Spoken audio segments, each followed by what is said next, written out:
Bom dia, meu nome é Leonardo Lopes e a aula de hoje vamos trazer uma introdução à filosofia. É, a proposta seria então como apresentar a filosofia a alunos que nunca estudaram filosofia, que estão tendo o primeiro contato com a filosofia. Eu indico então que essa é somente uma proposta. Existem várias formas, várias metodologias com as quais você pode apresentar a filosofia em uma primeira apresentação, em uma introdução a esta área do saber. O que trazemos aqui é uma proposta.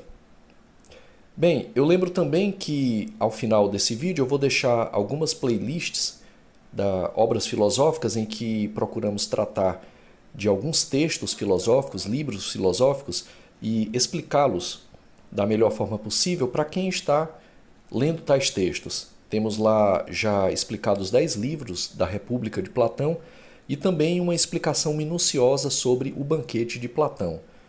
E também a outra playlist que se chama Resumos Enem, onde temos mais de 30 aulas sobre vários temas, filósofos e assuntos que caem na prova de Enem, mais propriamente na parte de humanidades ligada a essa área da filosofia. Então, como sempre, eu trago aqui os gráficos, o gráfico, aliás, esse diagrama que vem dividido por cores e optei então hoje por trazer 3 momentos com os quais se torna possível, segundo acredito, apresentar de uma forma relevante para um aluno que está tendo seu primeiro contato com a filosofia. Então, primeiramente, vamos falar de filosofia e sabedoria, está aqui na cor roxa. Num segundo momento, vamos falar da filosofia e dos seus períodos históricos, está aqui na cor azul. E num terceiro momento, vamos falar sobre as famosas 3 proposições do sofista Górgias de Leontini, está aqui na cor verde. As cores, então, elas indicam blocos de ideias. Então, iniciando aqui na primeira cor, que é a cor roxa, uma primeira forma de você explicar a filosofia, apresentar a filosofia para um aluno que está tendo seu primeiro contato, geralmente nono ano do Fundamental 2 ou então primeiro ano do ensino médio, seria falar sobre a relação entre filosofia e sabedoria. Vejamos então, etimologicamente, a palavra filosofia, ela significa amizade à sabedoria. Ou seja, uma philos, em grego, amizade, e sophos, ou sophos, sabedoria. Então a filosofia seria uma amizade à sabedoria. Isso difere do que venha a ser a sabedoria, porque a filosofia, a princípio, ela não se pretende ser uma sabedoria ou formar sábios, mas ela pretende formar filósofos, ou seja, aqueles que são amigos dos sábios, mas não propriamente sábios, mas que detêm uma amizade a essa sabedoria e por isso buscam, cultivam, estudam passos que levem à sabedoria. Essa é uma forma de entender, existem outras formas de entender, mas essa me parece que é uma forma bastante coerente de entender. Então a filosofia seria uma amizade à sabedoria.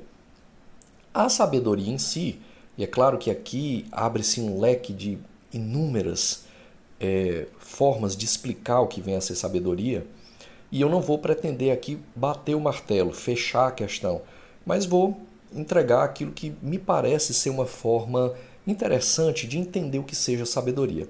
Sabedoria, nós podemos dizer que se trata, então, de uma forma coerente, ou, para não ficando já redundante, sábia, de utilizar o conhecimento.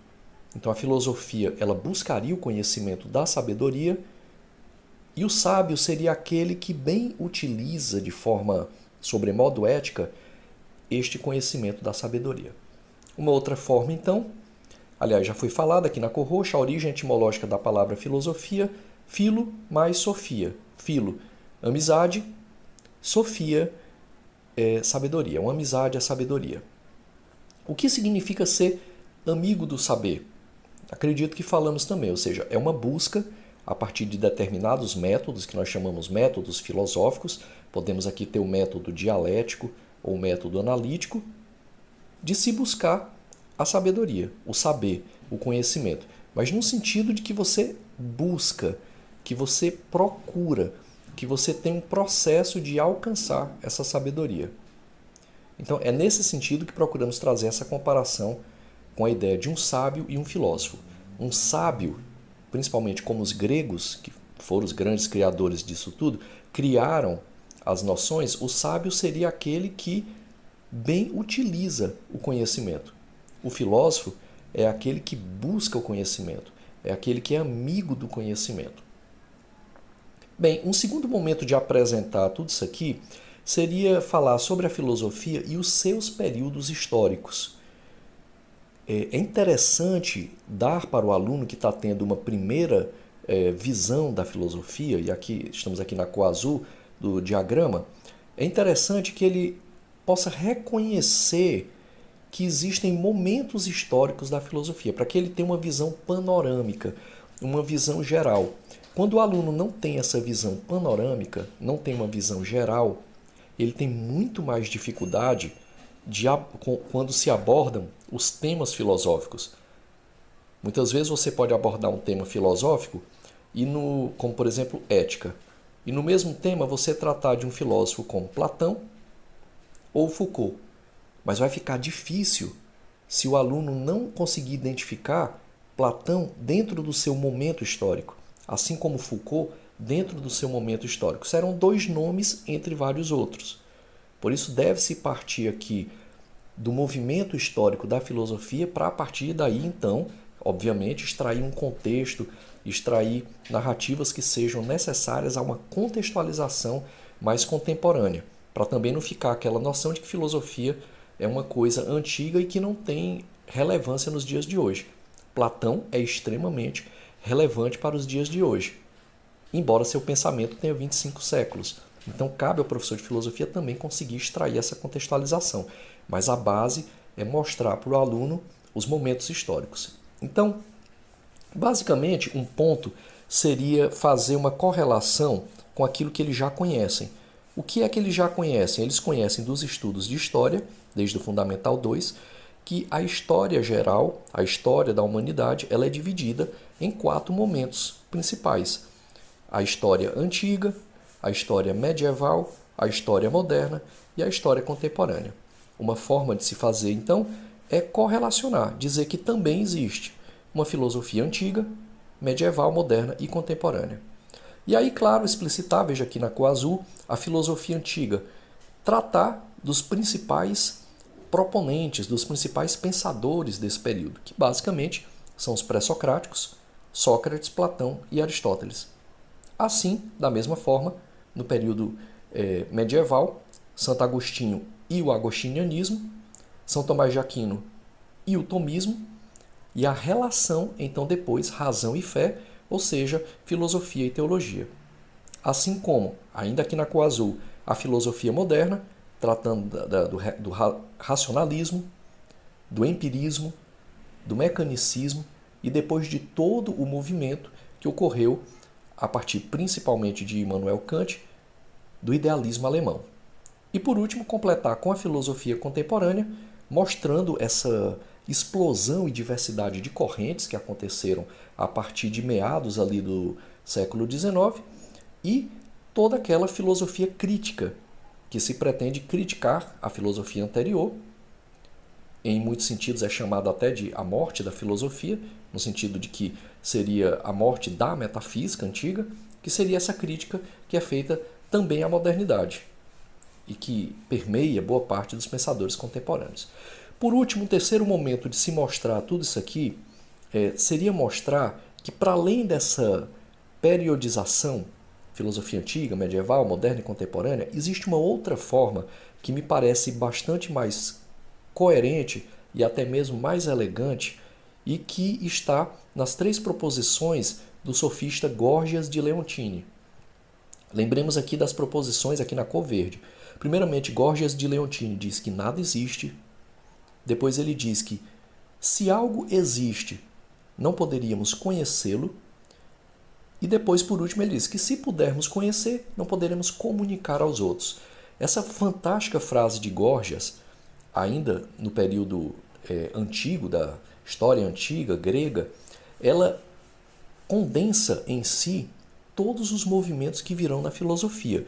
Se não vejamos, quando Górgias diz que nada existe, ele está falando, na verdade, de metafísica e ontologia, que são a base para a filosofia antiga e medieval. Quando Górgias diz que, bom, se algo existir, nós não vamos poder conhecer o que existe. Górgias está aqui tratando de epistemologia, ou seja, de teoria do conhecimento. E nesse sentido, ele está antecipando de uma forma incrível, quase que misteriosa, o movimento da modernidade. Porque na modernidade, a partir de René Descartes, o foco foi teoria do conhecimento.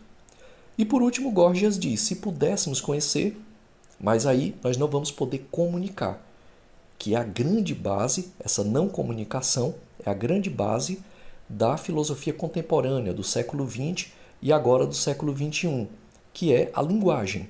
Ou seja, pode ser que algo exista, eu posso conhecer, mas não vou poder comunicar, porque não posso comunicar a essência de uma coisa porque somos humanos e limitados. Então veja que essa é uma outra forma de apresentar a filosofia a partir de períodos metodológicos, ou seja, metafísica, epistemologia e agora no século XX e XXI, a linguagem. Bem, pessoal, como eu falei, essa é uma proposta, existem várias outras formas de apresentação disso aqui. Acredito que essa proposta que trouxe nesses 3 momentos é interessante, ela ajuda a dar um start no aluno que nunca viu filosofia. É uma forma elegante de apresentação, principalmente aqui quando a gente fecha com as 3 proposições de Górgias. E é isso, se você gostou, se achou relevante esse material, compartilhe, deixe um like.